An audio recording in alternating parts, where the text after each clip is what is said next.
Welcome back. Well, do you ever wonder how a Hawaii street got its name? Every Thursday, we have our Aloha Authentic segment to bring awareness to the local culture. In this week's segment, Kamakapili takes us to a familiar and scenic road that connects East Oahu to Honolulu. Here he is now. Aloha mai, it's Kamakapili. We're here standing on the side of the Pali Highway, which is one of two roads that connect windward Oahu with Honolulu. Now, the word Pali means the cliff, and it refers to the dramatic sheer cliff lines of this area. The road, the Pali, that we drive on today is a result of three separate construction projects, the third being completed in December of 1962, and it was in that project where the tunnels that we drive through today were installed.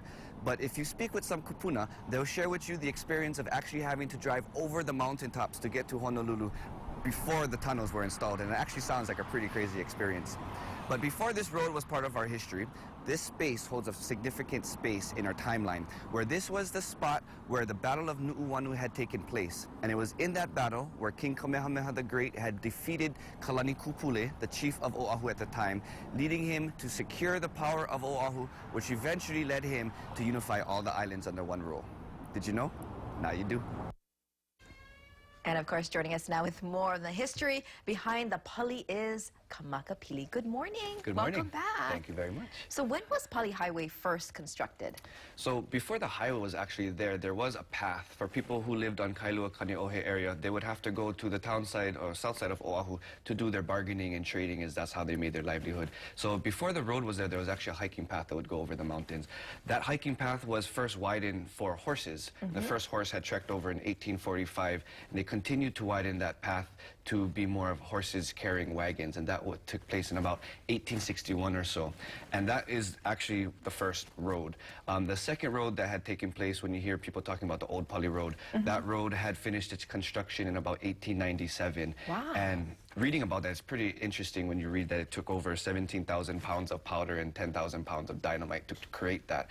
And if you've ever gotten to the Pali Lookout and you experience the wind and how strong the wind blows over there, just imagine how cars would have to actually drive over where the Pali Lookout is to get to Honolulu. Right. So speaking with some kupuna, they say any convertibles would have to actually put the tops down of their cars because the wind would actually would be blowing the tops of the convertibles off.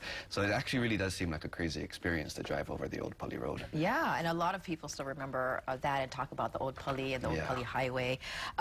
Can you share more about the history behind the Battle of Nu'uanu? You talked a little bit about it. Yeah, that's actually, there's not too much time to share about that, but that's another thing to picture in your head. When Kamehameha had arrived to Oahu, he came from Hawaii, of course. If you're standing on the shores of Waikiki and you look at the horizon, just imagine 10,000 soldiers in about 1,000 war canoes just lining the horizon of the ocean coming over. And that's where Kamehameha actually arrived, in the Waikiki area. And he started to push the Oahu people back up into Nu'uanu Valley, which led them to the cliff.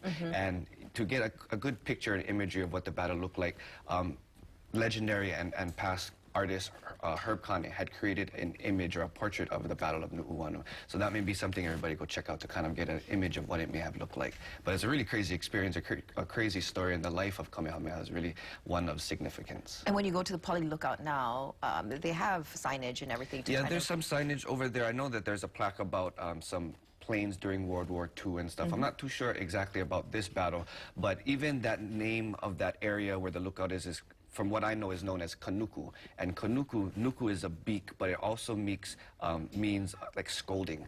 So it kind of gives a resemblance to what was taking place in that area, going back to how important our names are. Okay, and if we want to learn more about this and everything else? Yes, you can always catch up on khon2.com, of course, but also alohaAuthentic.org. Yeah, it's always so interesting. And we had a conversation about taro versus taro, so we got to talk to Ron about that in the commercial break. But thanks again for being here. Mahalo nui.